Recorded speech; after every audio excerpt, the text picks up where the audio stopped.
Welcome back to my channel, where we uncover the forgotten corners of the past. Today, I'm taking you into a story about the macabre mystery of a boy in 1870s Colorado that science couldn't explain, that you might have never heard before. A mystery buried in the dust of time. A truth that will send shivers down your spine. But before we embark on this journey, take a moment to let me know, where are you listening to this story from? That helps me understand how far these secrets have traveled. And if this story truly captivates you, if it makes you ponder, don't hesitate to give me a like and subscribe to the channel to keep me going. Together, we'll explore the darkest pages of history, and you won't want to miss a thing. There are truths in history that are not found in official archives or academic texts. They exist as whispers in the blood, as a cold spot in a forgotten room, as a story that refuses to die, passed down through generations like a hereditary curse.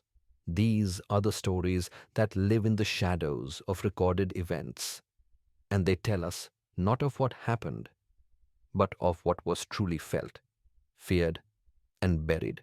Our journey today takes us to one such shadow, a darkness that fell upon the Colorado Rockies in the winter of 1870, a time when the American West was still a raw, untamed beast, and the veneer of civilization was a thin and brittle shell against the vast, ancient wilderness. It is a story that begins not with an act of violence, but with a spoken word. It began in a small, pine-walled church, amidst the drone of a Sunday sermon, when a 9-year-old boy named Samuel Henderson stood up and spoke. The words that left his lips were not his own. They belonged to something far older, something that tasted of granite, pine roots, and blood spilled long before the first white man laid eyes on those peaks. The voice that issued from his small frame was said to have torn a rent in the very fabric of reality, a fissure through which an unthinkable truth crawled, blinking, into the thin mountain air. The phenomenon was given many names, each an attempt to cage its terrifying implications within the confines of human understanding. Men of medicine, studying the accounts decades later from the comfort of their eastern city offices, would label it a textbook case of mass hysteria, a psychological malady born from the potent brew of extreme isolation, brutal hardship, and religious fervor. The church, whose authority felt threatened by a power it could not claim, was swift in its condemnation. It was heresy, they proclaimed, the work of a heathen spirit, a demonic possession that sought to poison the hearts of a God-fearing flock. But the miners, the men with coal-dusted skin and silver in their veins, the men who lived and died by the mountain's whims, had a different name for it. They were the ones who heard the boy's warning, weighed it against the lure of silver, and made the wrong choice. To them, Samuel's words were simply, and finally, death. What you are about to hear is an exhumation of that story. We must dig past the official reports and the dismissive footnotes to unearth the bones of what truly transpired, to piece together a secret that was buried for a reason, and to understand that some truths, once unearthed, will haunt you forever. To comprehend the words that sundered the sky above Pine Ridge, one must first feel the ground beneath its feet. In 1870, Pine Ridge was less a town and more a desperate gamble, a scar of human ambition gouged into the side of the Rockies. 300 souls were marooned there, clinging to a precipice of existence defined by the dueling promises of immense wealth buried in the rock and swift annihilation from the elements. The air itself was an adversary, thin, sharp, and unforgiving, stealing the breath from the lungs of the unaccustomed. The silence that reigned between the shrieking winter blizzards was not peaceful. It was a profound, watchful presence as if the mountain itself were holding its breath, waiting. Life was a relentless grind, a cycle of chipping away at stone underground and chipping away at fear above it. The town consisted of a single muddy street, a general store whose shelves were often lean, a saloon that smelled of cheap whiskey and damp wool, and the cabins, crude structures of pine and mud that offered little more than a psychological defense against the crushing wilderness. Their church, built by the same hands that swung the pickaxes, was the town's heart. Its simple granite steeple was a testament to their defiance, a finger raised against the sky that seemed to watch them with cold indifference. Yet, their most formidable fortress was not built of timber or stone. It was the story they told themselves each day that they were a chosen people, that their faith was a shield, and that God's grace would protect them from the myriad devils' starvation, sickness, and isolation that clawed at their cabin doors. They did not know that the most dangerous devil had already been invited inside, and it slept under the roof of one of their most respected men. This was the town's foundational lie, its original sin, a secret locked in the heart of Thomas Henderson, the man who had helped build the church with his own two hands, because Samuel Henderson was not his son. The boy was a ghost, the last remnant of a people erased from the earth. Months before, while prospecting in a remote valley, Thomas had been drawn by a column of dark smoke. He found what was left of a Ute winter camp. It was a scene of methodical slaughter. The official territorial report, filed later, would be deliberately vague, a single paragraph mentioning a skirmish. For to detail the truth, the bullet casings from army-issue rifles, the scalps taken would be to admit a genocide. The air was thick with the metallic scent of cool blood and the sweet, sickly smell of burnt pine and flesh. It was a place of profound and terrible silence. And in that silence, he heard a sound, a faint whimper. Hidden beneath the splintered floorboards of a burned lodge, he found a child, no older than 4, half frozen and clinging to the body of his mother. A different man might have taken the boy to the nearest fort, reported the atrocity, and left him to the cold charity of the state. But Thomas Henderson was a man whose wife, Margaret, was barren, a sorrow that had hollowed out the center of their home. In that moment, seeing the boy's wide, terrified eyes, Thomas did not see a victim to be rescued. He saw an answer to a prayer he had long given up on. He made a decision that would seal his fate and that of Pine Ridge. He spent the rest of the day digging shallow graves in the frozen earth, burying the evidence of the massacre. He wrapped the silent, shivering boy in his own coat, carried him back to his wife, and told her God had delivered them a miracle. He stole a child from a field of ghosts and built his family's future upon a foundation of buried bones and a lie of salvation. He smothered the boy's past. In doing so, he buried a truth so profound it would fester like a poison in the town's soil. He grew surrounded by a love that was inseparable from a profound and unspoken guilt. He was a quiet child, moving through the world with a ghostly lack of presence, as if he were only partially there. His most striking feature were his eyes. They were a pale, clouded green, the color of river moss on a stone that has been submerged for 1,000 years. They did not hold the light like other children's eyes.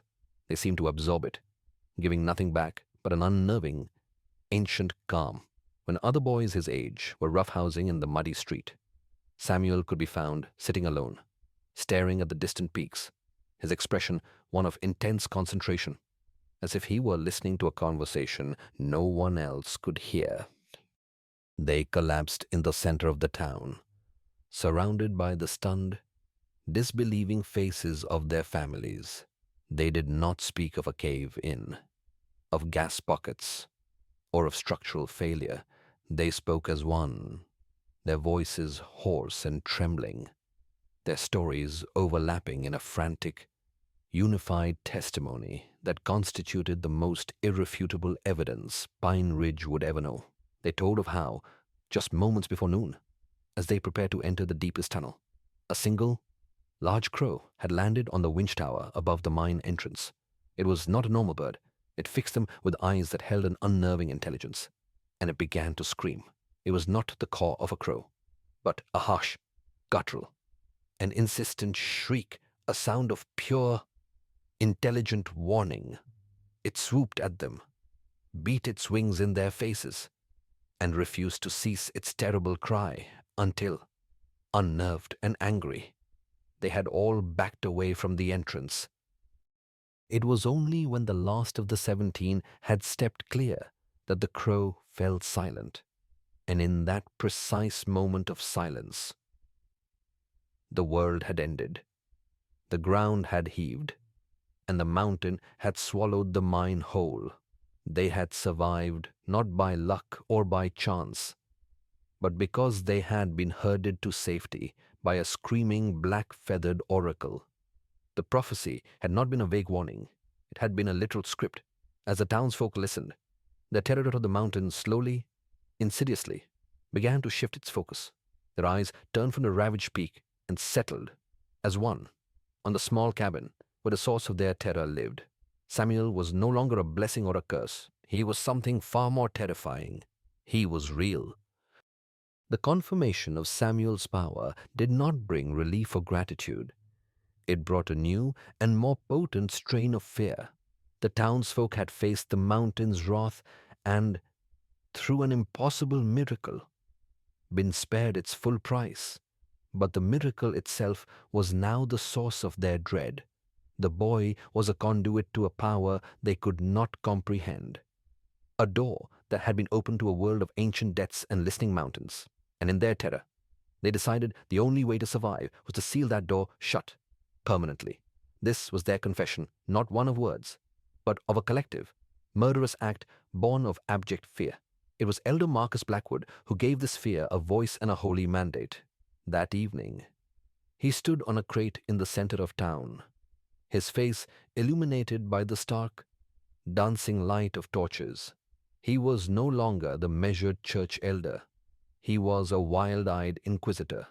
The Lord works in mysterious ways, he thundered, his voice raw with a terrible, righteous fury. He spared our 17 brothers, not as a reward for this vessel of darkness, but to preserve the righteous arm of this community. He has shown us the witch in our midst, so that we may do the terrible work required to cleanse this holy ground. The mountain is angry because we have sheltered an abomination. We will not appease it with silver or with prayers, but with a cleansing we will cast the demon out, and the mountain will know that Pine Ridge belongs to God. Soon, the signs began, small at first, like ripples on a still pond. His preternatural knowledge was a thing of quiet awe and mounting dread. There was the time he walked to the cabin of a neighbor, Martha, on a perfectly clear, sunlit afternoon, and calmly advised her to bring in her washing from the line. She laughed at him. But an hour later, a freak blizzard descended from the peaks with a terrifying speed, a white wall of fury that would have ripped the clothes to shreds. Martha was grateful, but when she looked at the boy, she felt a chill that had nothing to do with the weather. He once approached a woman in the general store, a woman known for a sharp tongue and public grief over her 3 miscarriages. He looked at her and said, softly, "Don't cry for the empty cradle. The spirit that is coming needs a new one." The woman was scandalized, but 9 months later, she gave birth to a healthy son, and her shock turned into a reverent fear. Thomas Henderson, his adoptive father, felt this fear most acutely. He saw how Samuel could walk through the deep woods and point to a snowdrift, declaring that one of the lost sheep from a neighboring flock was buried beneath it. He was always right. Thomas began to watch the boy, the miracle he had brought home, and wondered if what he had carried from that blood-soaked camp was not a child, but something else entirely, something ancient and powerful, wearing a child's skin. The whispers in Pine Ridge changed in tone. They still called him a blessing, a miracle, but now the words were spoken with a nervous glance over the shoulder. They saw his gifts as a sign of God's favor, a divine intervention in their hard-scrabble lives. Their desperation for hope was a blindness, preventing them from asking the one question that hung in the air like an axe: if this boy was a sign from a higher power, what, precisely, was he a sign of? They believed he was a shield. They were about to learn he was a mirror, and in it they would see the reflection of their own damnation. That moment of reflection arrived on a bitterly cold Sunday. In the one place the people of Pine Ridge believed they were safe, the church, filled with the scent of damp wool and cold pine, was a sanctuary of routine. Reverend Matthews was delivering a sermon on the trials of Job, his voice a familiar, monotonous drone intended to be comforting, a bulwark against the howling silence of the wilderness outside. The parishioners sat in their pews, head bowed, their thoughts drifting between scripture and the more pressing concerns of dwindling supplies, the ache in their bones, and the prize of silver. It was in this stifling piety, this communal effort to keep the vast, terrifying world at bay, that the rupture occurred. Without preamble, Samuel Henderson stood. He did not fidget or cry out. He simply rose to his feet, a small, solitary figure whose sudden movement broke the hypnotic rhythm of the service. A collective, rustling intake of breath was the only sound as every eye turned to him. Then he spoke, and the voice that emerged from his 9-year-old throat was an impossible thing. It was not the high, reedy tone of a child, but a voice layered with the gravitas of centuries, a resonant, formal cadence that seemed to make the very air in the church vibrate with an unseen energy. His eyes, usually placid and distant, were now fixed on something far beyond the back wall of the church, glazed over with the sheen of a terrible vision. The voice spoke of things no child could know, of a mountain that was not dead stone but a living, breathing entity with a hunger and a memory. It spoke of the deep veins of silver, not as a source of wealth, but as the mountain's blood, and warned that soon that blood would run red over the greed of men. It spoke of a debt, ancient and unpaid, and then, with a chilling specificity that silenced every heartbeat, it spoke a number 17. 17 souls standing at the precipice, who might yet be spared, it proclaimed, if the crow warns them in time. But it was not merely the content of the prophecy that froze the blood in their veins. It was the language, as the boy spoke. The oldest men in the congregation, men who remembered the days before Pine Ridge, men who had fought in the brutal skirmishes for this land, felt a primordial dread rise within them. They recognized the syllables. It was the tongue of the Ute, a language of intricate, guttural sounds that hadn't been uttered in this valley since the last of its native speakers had fled the rifle and the fire. When the final, echoing word died in the heavy air, Samuel's posture slackened. He blinked, swayed for a moment as if dizzy, and then simply sat back down. He turned to his mother, his pale green eyes clear and calm as if waking from a simple nap, and whispered a question that shattered the terrible grandeur of the moment. Can we have bread when we get home? Reverend Matthews stood frozen in the pulpit, his mouth agape, his sermon on divine trial forgotten.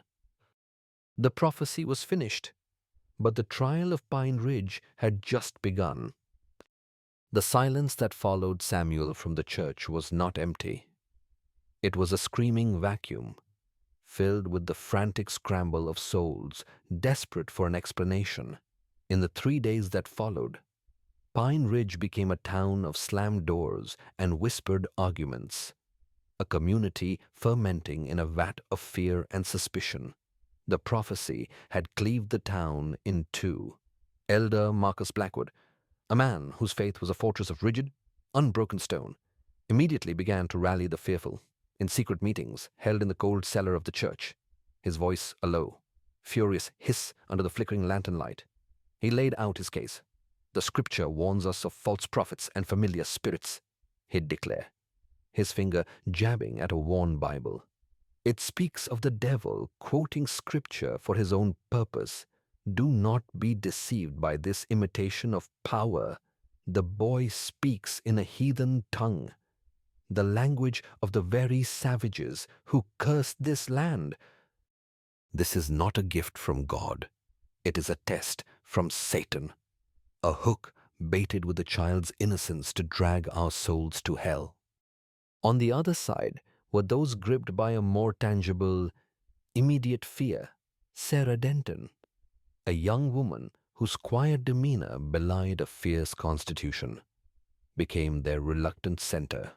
In the privacy of a small cabin, by the weak light of a tallow candle, she would unfold his most recent letter. The paper creased and softened from a dozen readings. Her husband, a practical man named John, who was slated to join the Wednesday crew, would watch her with growing impatience. "It's just a boy. Sarah, a strange boy.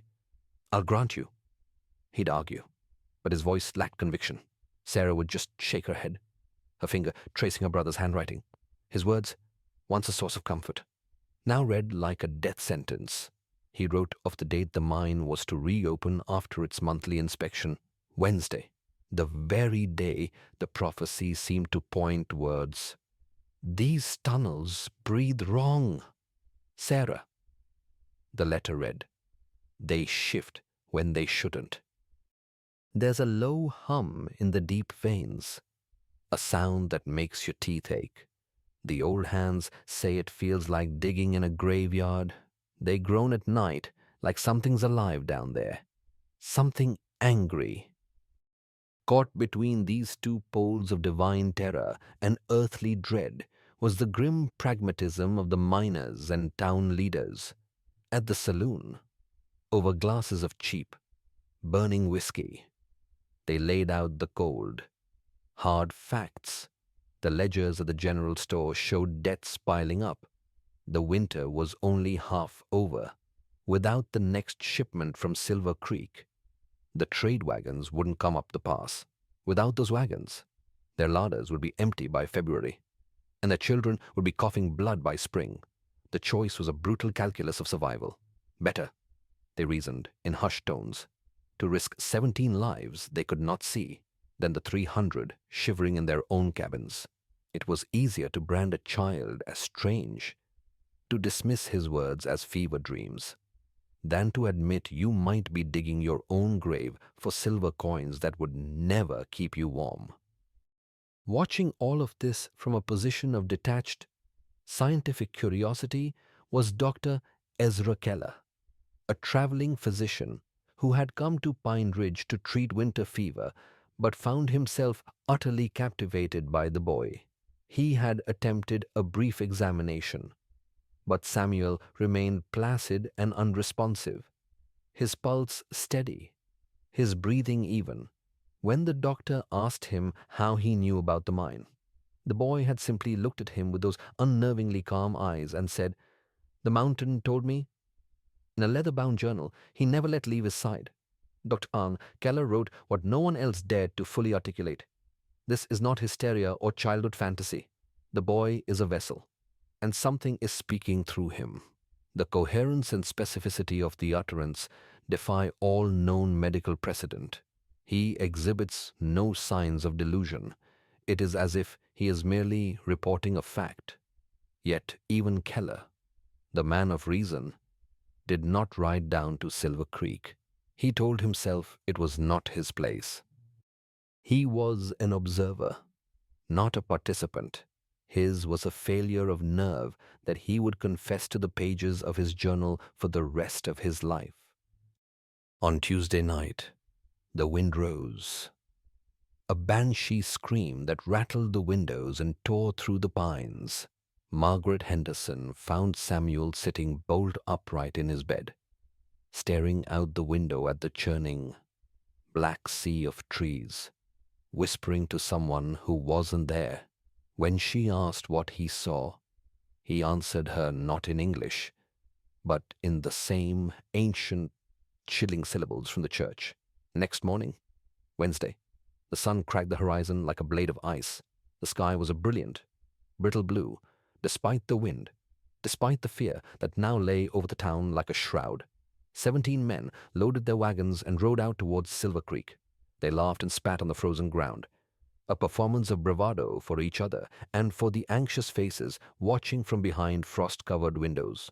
They were marching toward a hole in the ground, believing it was the future, never suspecting the future was a mouth, and it was about to close. No one in Pine Ridge knows exactly what happened in the tunnels at noon. The survivors' accounts, given later in hushed and terrified tones, were disjointed. Some said they struck a pocket of gas that ignited. Others swore they broke through a wall of rock that wasn't rock at all, but a door to a place that was never meant to be opened. All anyone knows for certain is this: at the precise stroke of noon, as the sun stood frozen in a sky so cold and blue it burned the lungs, the ground of Pine Ridge shuddered. It was not the familiar tremor of blasting, but a deep, violent convulsion, as if the planet's very bones had shifted. Crockery rattled off shelves in the general store. The horses in the street whinnied and reared in sudden panic. Moments later, the sound arrived. It was not a single boom, but a grinding, shearing roar that was not a sound, but a physical force, a wave of pressure that rattled teeth and extinguished lanterns 20 miles away. It was the sound of the mountain, vast and indifferent, clearing its throat. The men and women of Pine Ridge stumbled from their cabins, their hands pressed to their ears, their faces turned towards the Silver Creek. In the distance, a colossal plume of gray dust and pulverized rock was climbing into the sky, blotting out the sun like a biblical plague. The prophecy was complete. The mountain had spoken its final, thunderous word. For a long time, no one moved. The town of Pine Ridge stood frozen, a collection of statues carved from fear, their faces upturned towards the monstrous, climbing cloud of dust that had once been a mountain peak. The roar had faded, leaving behind a silence more profound and terrifying than any sound. It was the silence of a world remade, a silence filled with the suffocating weight of what they had done, of the warning they had ignored. In that moment, every soul in Pine Ridge shared a single, unspoken thought. The boy was right. Grief had not yet arrived. It was eclipsed by a raw, primordial terror. The mountain was not just rock and stone. It was alive, and it was angry. They stared at the gray plume, each person calculating the terrible cost, mourning the 17 men they had sent to their graves. Hours passed. The dust began to settle, revealing a sky bruised with the colors of sunset. The air grew colder, and a grim resignation fell over the town. Men began to gather tools for a recovery mission they knew was hopeless, while women wept quietly in their cabins. It was then that a figure was spotted on the switchback trail leading back to the town. Then another, and another.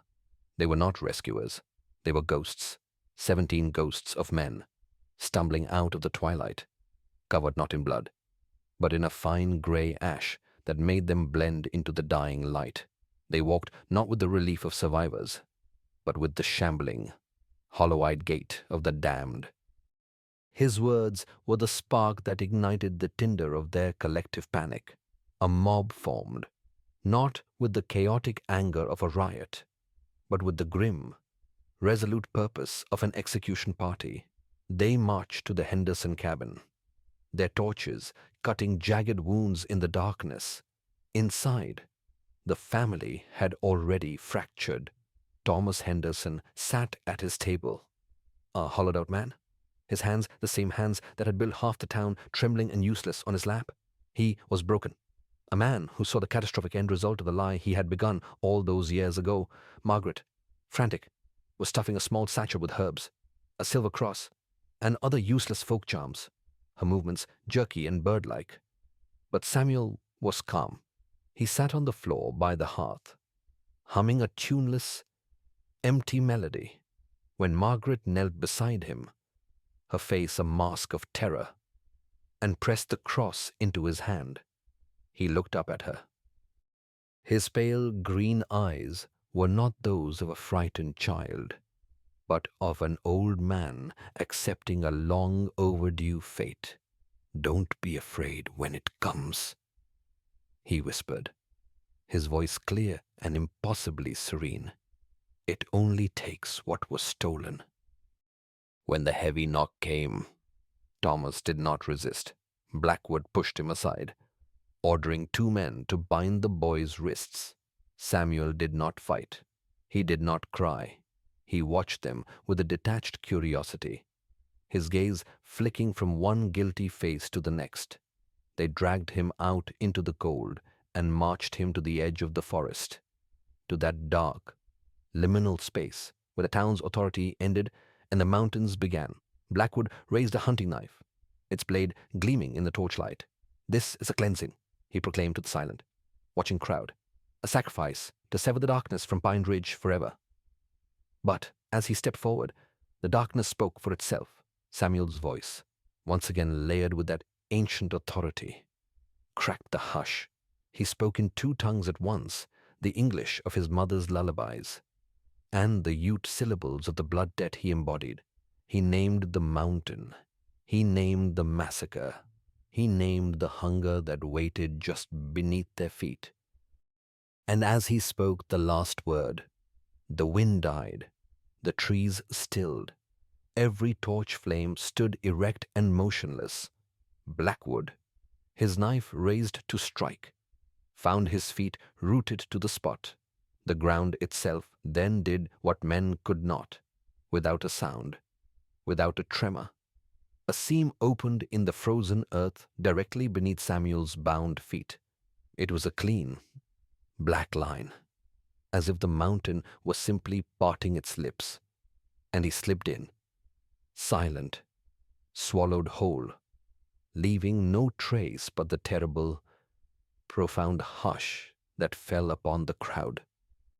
News of a disaster travels slowly from such isolated places, but word of the Silver Creek collapse eventually drifted down to Denver with the spring thaw, carried by the first supply wagons to brave the pass.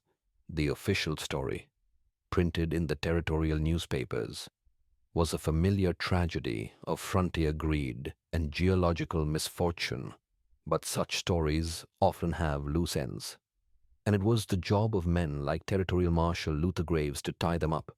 Graves was a man forged in the crucible of the frontier, with a badge older than the state he served and eyes that had seen every shade of human madness. He was not a man given to flights of fancy. He rode into Pine Ridge in late April, when the snow was beginning to recede, revealing a town gripped by a malady he could not diagnose.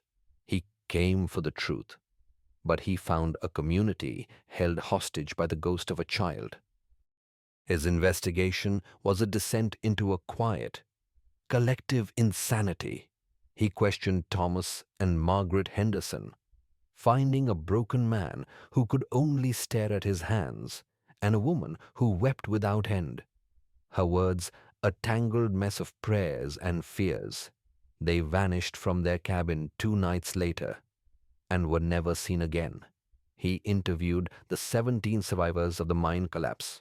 They sat before him, strong men made frail, and recounted the same impossible story of a screaming crow with a chilling consistency that defied any explanation of shared delusion. He read the frantic, almost illegible final entries in Dr. Von Keller's journal, which had been found abandoned in his room. Words like vessel, neurosomatic resonance, and extraction were crossed out and rewritten, the scroll of a man of science whose reason had been shattered. Most unsettling for Graves was his visit to the site of the collapse itself, accompanied by a few terrified local men. He found not a chaotic jumble of rock and debris, but something far stranger. The walls of the collapsed tunnel were smooth, almost polished, as if a great volume of water had scoured them for centuries, but the rock was bone dry. There was no sign of a gas explosion. There were no bodies, no tools, no trace of the men and equipment that had been lost. It was as if the mountain had not simply collapsed, but had inhaled, digesting men and material whole, leaving behind a wound that was unnaturally clean. At night, in the room he took at a town's small boarding house, Graves would attempt to write his official report, only to find the words failing him. How could he report on a talking crow? How could he explain a boy being swallowed by the earth? He was a man of law, of facts and evidence. But in Pine Ridge, the facts were madness, and the only evidence was the raw, palpable fear that hung in the air like a permanent fog. He was a neutral witness, but neutrality is poison when the truth itself has rotted from beneath your feet. He realized he was not investigating a crime, but the aftermath of a judgment, and the laws he represented had no jurisdiction here. Marshal Luther Graves rode out of Pine Ridge as the last of the spring snow melted from the high passes, leaving behind a town that was technically still alive, but spiritually deceased. His official report, now sealed in the territorial archives, was a masterpiece of bureaucratic evasion. It spoke of a tragic mining accident exacerbated by the psychological pressures of isolation, and concluded with the note that the Henderson family, along with several other residents, had abandoned the settlement. There was no mention of a boy swallowed by the earth, no reference to a screaming crow, no account of a massacre that was the town's original sin. The law had encountered a truth it could not prosecute, and so it chose to pretend that truth did not exist. With his departure, the outside world turned its back on Pine Ridge, leaving the community to fester in the silence of its own making, a silence that would prove to be more corrosive than any physical hardship. The collapse that followed was not one of rock and timber, but of soul and sinew. The very land seemed to turn against them, as if poisoned by the sin it had been forced to witness. That summer, their crops grew stunted and pale, the leaves curling in on themselves as if in pain, failing in soil that had once been fertile. The water in the creek took on a bitter, metallic taste, and strange, pale fungi grew in unsettling spiral patterns on the trunks of the pines. Livestock was born sick or stillborn, with minor deformities the townsfolk were quick to notice, seeing in them the marks of the mountain's lingering judgment. But the true decay was within the people themselves. The shared guilt was a cancer that metastasized through the community's heart. Men who had once stood shoulder to shoulder in the face of blizzards now crossed the muddy street to avoid each other's gaze. For in every pair of eyes, they saw a reflection of their own complicity in the crime committed at the forest's edge. Children stopped playing in the street, their games replaced by hushed whispers, their faces aged with a fear they inherited but did not understand. The saloon, once a place of boisterous camaraderie, fell silent. The bartender would spend his evenings polishing the same glass in an empty room, the quiet punctuated only by the solitary drinking of a haunted miner. The church, the town's former center, stood empty and cold. Its pews were testament to a faith that had failed to protect them. Or worse, a faith that had been twisted into a justification for murder. No one suffered a more visible decay than Elder Marcus Blackwood, The cleansing had not brought him peace or a restoration of divine order. The certainty and righteous fury that had fueled him that night evaporated in the terrible silence that followed, leaving behind a hollow, echoing void. He became a recluse, haunted not by a demon, but by the memory of a small boy's impossible calm. They say he heard Samuel's tuneless humming in the creak of his cabin walls. In his nightmares, he saw not hellfire, but the faces of the Ute family Thomas Henderson had buried. Faces he had never seen, but now knew intimately. He would wake up screaming, clawing at his floorboards, convinced the ground beneath him was breathing. His suicide was not merely an act of guilt, but a final, desperate attempt to offer the mountain a sacrifice it might accept in exchange for peace. He was found that winter, dead by his own hand. The same hunting knife that he had raised against the boy now used to silence his own tormented heart. The Bible lay open on his chest to the book of Job, its verses a silent, mocking testament to the damnation he had wrought upon himself. One by one, family by family, the people of Pine Ridge drifted away, often in the dead of night, leaving behind cabins with stew still warm on the hearth. The town did not die in a single, violent cataclysm.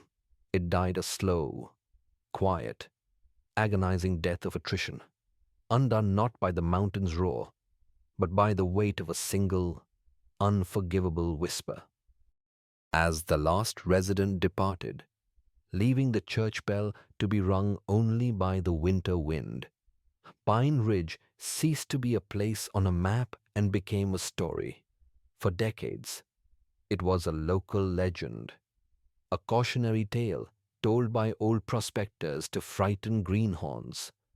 The details warped and simplified, with each telling into a common ghost story of a haunted mine.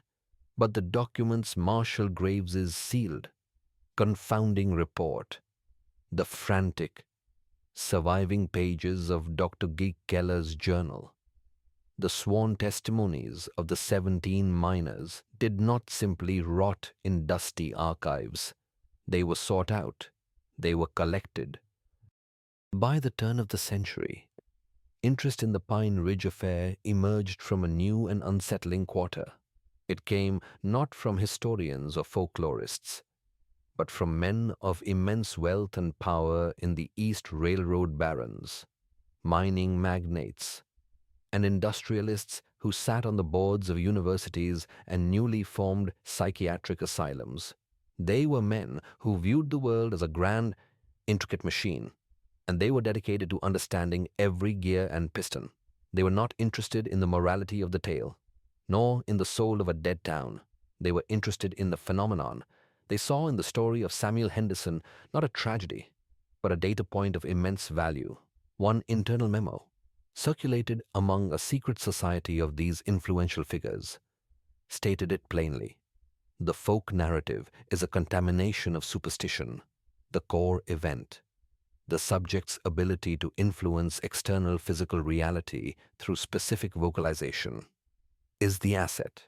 It must be understood in Dr.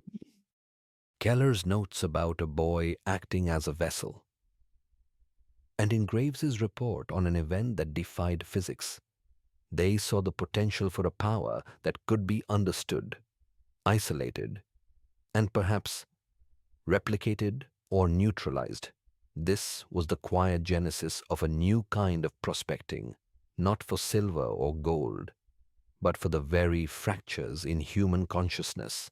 Under the clinical dispassionate heading, the Pine Ridge Anomaly, a new file was opened. Shadowy research initiatives, funded under the guise of mental hygiene or eugenics-based societal studies, began to trace the bloodlines of those who had lived in Pine Ridge, sending agents posing as doctors and census takers to ask subtle questions, searching for any echo of the boy's terrible, fascinating gift. Samuel's story was not an end. For these cold-eyed men of progress, it was the beginning of a hunt. The haunting legacy of Pine Ridge was not its ghosts, but the chilling realization that its secrets were deemed valuable and that the watchers had never truly looked away. And so we are left, more than a century later, standing in the echo of that mountain's roar, forced to confront the wreckage. We are left with the ghost of a town that died of guilt and a boy who was buried not for a crime, but for being a mirror. The story of Pine Ridge forces us to ask a question that lies at the heart of our modern, rational world. What do we do with the truth that does not fit? What happens when a phenomenon arises that cannot be explained away by our established systems? Science, in the form of Dr. Theo Keller, saw a specimen to be studied, but its clinical objectivity was a form of moral cowardice that prevented intervention. Religion, in the form of Elder Blackwood, saw a demon to be exorcised, but its rigid dogma was a form of blindness that prevented compassion, twisting faith into a weapon of fear. The law, in the form of Marshall Graves, saw a puzzle to be solved, but its jurisdiction ended where the evidence became unbelievable. All three systems, the great pillars of human order, failed. They failed because they are all, at their core, systems of control, designed to impose a human-made order upon a world that is not entirely human. Samuel represented a truth that was pre-order, wild, and natural, and was thus an existential threat to them all. The true tragedy is not just that a child was sacrificed, but that his message was ultimately perverted. The warning he delivered was not meant to create a new religion of fear around a haunted mountain, nor was it a specimen for a laboratory. It was, perhaps, a simple, brutal lesson from the earth itself that there are debts that cannot be ignored, that life built upon a foundation of violence and lies cannot stand, and that secrets, no matter how deeply buried, will always, eventually, find their way to the surface. It is a warning against the arrogance of believing that we can fully control the world we inhabit, and a reminder that there are forces that operate on a timescale far greater than our own. The men of Pine Ridge thought they could silence the truth by burying its messenger. They believed they could restore order by erasing the anomaly, but they were wrong. They didn't bury a boy. They planted a seed, and the real, enduring question is not what grew in the mountains of Colorado, but what has been growing silently in the shadows of our own world ever since it grows in the quiet hum of intuition that we are taught to ignore. The modern noise machine of endless information and distraction being the direct descendant of the watcher's desire for containment. It grows in the unexplained coincidences we dismiss as chance, and in the collective turning away from truths that make us uncomfortable. The story of Samuel Henderson is over, but the echo of his warning remains. It is a whisper beneath the noise of our lives, an ancient frequency waiting for those who are brave enough to stop, to be silent, and to truly listen.